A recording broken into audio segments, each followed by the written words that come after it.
तो आज फिर से आ चुका हूँ परवीन जी के फार्म पे। और जैसा कि आप जानते हैं कि मैं जब भी आता हूँ तो कई सारे ढेरों सवाल मेरे मन में चलते रहते हैं, और उन सवालों का जो जवाब है ना, वो मुझे बुरारी आके ही मिलता है, और वो मिलता है प्रवीण मिश्रा जी के पास। जी हाँ, आज फिर से आ चुका हूँ और ढेरों सवाल लेके आया हुआ हूँ। आज बहुत सारे सवाल इनसे पूछने वाला हूँ कि भाई ये चीज़ कैसे होता है। कमेंट्स से उठाया हुआ ये सारा क्वेश्चन है। अगर आपको भी कोई आपका क्वेरी है, अगर आप कुछ क्वेश्चन पूछना चाहते हैं गार्डनिंग से रिलेटेड, तो आप कमेंट करके ज़रूर मुझे बताइएगा। तो मैं वो उसका पूरा क्वेश्चन ना फिर से लेके प्रवीण जी के पास आऊँगा।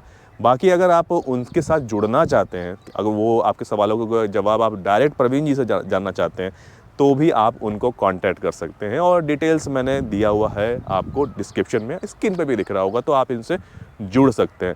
बाकी मैं पहुंच गया हूं फार्म पे और सामने दिख रहे हैं प्रवीण जी। प्रवीण जी, आपका बहुत बहुत स्वागत है चैनल पे। नमस्कार सम्मानित नागरिकों, नमस्कार। मैं प्रवीण मिश्रा पुनः एक बार आप सभी का धन्यवाद करता हूं और अनीश जी का विशेष रूप से धन्यवाद करता हूं। Thank you so much sir. आज फिर से हम बहुत सारे क्वेश्चंस लेके आया हूँ और जी। ढेरों सवाल आपसे पूछने वाला हूँ, और ढेरों सवालों के जवाब आपसे लेने की उम्मीद करता हूँ मैं आपसे। अच्छी बात है। क्या सिर्फ कंपोस्ट में हम अपना जो पौधा है वो उगा सकते हैं क्या, मिट्टी ना हो तो? अच्छा, देखिए क्या है कि सिर्फ कंपोस्ट में तो उगाना मुश्किल काम होगा। बारिश के दिनों में कुछ एक वेजिटेटिव ग्रोथ तो हो जाएगा पौधों का, क्योंकि बीज में ही अपना एक पूरा माइक्रो न्यूट्रिएंट का पूरा फॉर्मेशन किया हुआ होता है। नेचर का एक कुदरत का सिस्टम है। हाँ। लेकिन फिर हम लोग बात करें सिर्फ कंपोस्ट का, तो माइक्रोब्स के चलने के लिए मिट्टी का होना ज़रूरी है या मीडिया का होना ज़रूरी है, जिससे कि माइक्रोब्स ट्रैवल करें और वो एक सिस्टम काम करे। वहीं दूसरी ओर पौधों को सपोर्ट भी मिले। तो सिर्फ कंपोस्ट में दे देंगे तो क्या होगा कि पौधे ग्रो हो जाएंगे, वेजिटेटिव ग्रोथ बड़ा हो जाएगा, पौधा लंबा हो जाएगा, लेकिन सेकंड स्टेज में जाकर वो गिर जाएगा। जो मेरा नेक्स्ट सवाल है आपसे कि क्या नदी का रेत अगर ना मिले तो कंस्ट्रक्शन साइट पे जो रेत मिलता है, क्या वो यूज़ कर सकते हैं? नदी का रेत ज़्यादा उत्तम है, क्योंकि नदी के रेत से हम लोग देखते हैं कि एक तो हर्बल मेडिसिनल प्रॉपर्टीज़ भी बहुत सारा कैरी ऑन होके आता है, क्योंकि ये हिमालयन रीजन से होकर हमारे पास तक पहुंचती है। जैसे कि उत्तराखंड है, हिमाचल है, ऐसे करके ट्रैवल करते रहती है, तो वो प्रॉपर्टीज़ भी पौधों को मिल जाती है। लेकिन यदि नहीं है तो आप कंस्ट्रक्शन का रेत तो ले सकते हैं, लेकिन उनको छान कर फिल्टर करके बिल्कुल पतला कर लीजिए, तो बहुत सारे जो पोषक तत्व हैं, खास करके जो पत्थर में उपलब्ध पोषक तत्व हैं, उनकी पूर्ति पौधों को हो जाती है। तो आप वर्स्ट केस में कि एकदम नहीं मिल रहा है तो आप बिल्कुल छान कर पतला करके ले सकते हैं।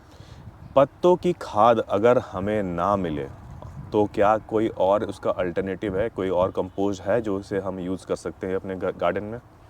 पत्तों का खाद उत्तम किस्म का होता है। कारण क्या है कि पत्तों में हर्बल मेडिसिनल प्रॉपर्टीज़ हैं। पत्ते जब डिज़ोल्व होते हैं तो स्लो रिलीज फर्टिलाइज़र पौधों को मिल जाती है और जल धारण करने की क्षमता बढ़ती है। माइक्रोबियल एक्टिविटीज़ होने के लिए भी पत्तों की खाद काफ़ी अच्छा रोल प्ले करती है।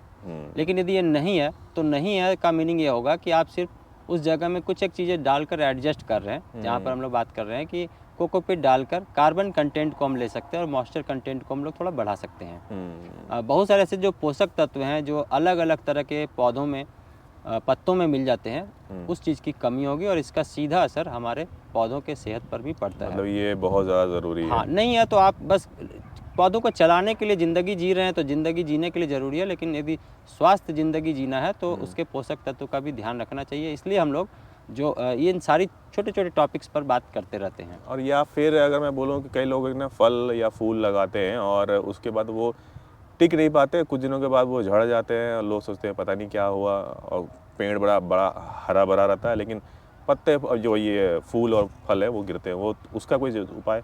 हाँ, देखिए क्या है कि पोषक तत्वों का मैनेजमेंट समय रहते यदि हम लोग करते हैं तो हमारे पौधों में इस तरह की कमी नहीं आती है। लेकिन हम लोग एक और जहाँ सिर्फ एक तरह की खाद डाले जा रहे हैं, तो एक तरह की खाद डालने से समुचित जो हमारे कंटेनर गार्डनिंग में जो समस्या आती है, उन खादों में बहुत सारी चीज़ें नहीं मिल पाती है। हम लोगों ने जो प्रैक्टिस किया है इसमें देखा है कि जो किचन वेस्ट का खाद है, घर के कचरे का खाद है, ये काफ़ी हद तक इस समस्या को दूर कर देती है। वहीं यदि हम लोग बात करें कि कुछ एक वर्मी कंपोस्ट यदि आप डालते हैं तो इन समस्याओं से भी थोड़ी आपको निजात मिलती है, थोड़ा आराम मिलता है। फिर भी यदि ऐसा है तो आपको यहाँ पर कैल्शियम की पूर्ति करनी चाहिए और अच्छा। ये कैल्शियम की पूर्ति यदि आप करते हैं तो इससे फूल और फल झड़ने की जो समस्या है वो कम हो जाती है। तो हम लोग वो भी कर सकते हैं चूने के माध्यम से इस समस्या को कम करने के लिए बताते हैं। तो और इस पर हमने डिटेल वीडियो बनाए हैं, अगर नहीं देखा है तो वो भी जाके आप चेकआउट कर सकते हैं। अब लोगों के ना अक्सर ये मतलब लोगों में पेशेंस नाम का चीज़ नहीं है, मतलब बिल्कुल ही चाहते हैं कि आज लगाएं और कल सुबह वो एक बड़ा पेड़ बन के तैयार हो जाए। तो भाई क्या सर ये हो सकता है, पॉसिबल है कि जल्दी पेड़ों को ना कैसे बड़ा करें? देखिए, ये ज़्यादातर जो नए गार्डनर्स होते हैं, उनके साथ ये समस्या आती है और वो ये प्रश्न पूछते भी हैं। जैसे कि शौक चढ़ा, बागवानी शुरू कर दी, उन्होंने पौधे लाए, पौधे को लगा दिया और हर दिन वो पौधों को जाकर देखते हैं, निहारते हैं कि अब पौधा हमारा बढ़ नहीं रहा है। तो आप मान के चलिए कि जैसे छोटे नन्हे बच्चे हैं हमारे पास, यदि हम उनको सोचें कि अब छोटे हैं लेकिन ये अचानक से जल्दी से बड़े हो जाए, तो ऐसा संभव नहीं होता है। हमें समय तो देना ही होगा। समय के साथ साथ मौसम का जो व्यवहार है, मौसम का जो असर है, उसका भी असर पौधों को होता है। तो हमें समय ज़रूर से देना चाहिए और ये मान के चलेंगे कि प्रत्येक 3 हफ्ता में आप पौधों को जब देखते हैं तो आप देखेंगे कि ज़रूर से उसमें ग्रोथ आ रहा है। यदि 3 हफ्ता में ग्रोथ नहीं आ रहा है तो आपके चिंतित होने का यहाँ से एक प्रश्न बनता है और आप फिर उसके केयर के बारे में ज़रूर से सजग हो जाइए। एक जो अक्सर लोगों के क्वेश्चन आते रहते हैं कि हमारे घर में ना धूप नहीं आता, लोग फ्लैट में रहते हैं, कोठियों में, मतलब जो इंडिविजुअल फ्लैट्स होते हैं उनमें रहते हैं, तो लेकिन धूप नहीं आती है, सुबह की आ गई शाम में नहीं, शाम में आ गया सुबह नहीं। क्या पेड़ पौधे उगाना आसान है बिना धूप के? देखिए, जब भी आप बागवानी करते हैं तो हम लोगों ने अपने जो 5S का फार्मूला है, इस फार्मूला में बताया हुआ है कि आपको धूप का मैनेजमेंट करना होता है। धूप ज़्यादा है तो भी मैनेजमेंट करना है, धूप कम है तो भी आप मैनेजमेंट करेंगे तो आपके पौधे अच्छे चलेंगे या फिर आपकी बागवानी अच्छी चलेगी। पूरब की दिशा में सुबह के धूप आपको मिल जाएगी, खास करके यदि हम सर्दियों की बात करें तो पूरब की दिशा की धूप नहीं मिलेगी। अच्छा। गर्मियों में पूरब की दिशा की धूप थोड़ी मिल जाएगी। यहाँ पर कुछ एक ऐसे पौधे जिनको 2 घंटे की 4 घंटे तक की धूप चाहिए तो आप पूरब दिशा में रख सकते हैं। अच्छा। वहीं दक्षिण की दिशा में गर्मियों के समय में बहुत ज़्यादा धूप होगा तो आपको धूप से बचाव करना होगा। और सर्दियों में यहाँ पर इतनी धूप है कि आप कुछ एक पौधे अच्छे उगा सकते हैं। और पश्चिम की दिशा की बात करें तो सर्दियों में भी थोड़ा आपको मैनेजमेंट करना होगा, कुछ एक आप हरी पत्तीदार सब्जियों वाली चीज़ें ले सकते हैं। और गर्मी के समय में आपको, चूँकि पछुआ हवा चलती है तो इनको भी बचाव करना होगा। तो शायद इसी से जुड़ा हुआ ये सवाल भी होगा। और धूप ना आ रही हो तो भी क्या कर सकते हैं? छाया हो तो?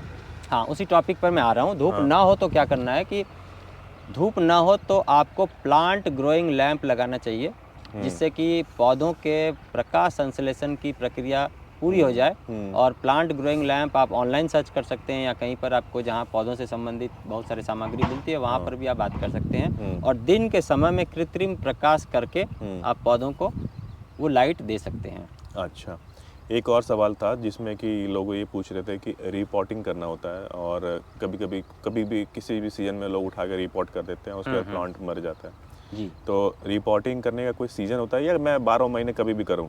नहीं, ये बहुत अच्छा प्रश्न है आपका। प्रश्न इसलिए अच्छा है कि गार्डनिंग में ये एक समस्या लोगों की रहती है। जैसे कि अभी हॉट समर डेज है तो लोगों ने पौधा निकाला, सीधा डाल दिया और फिर चले गए।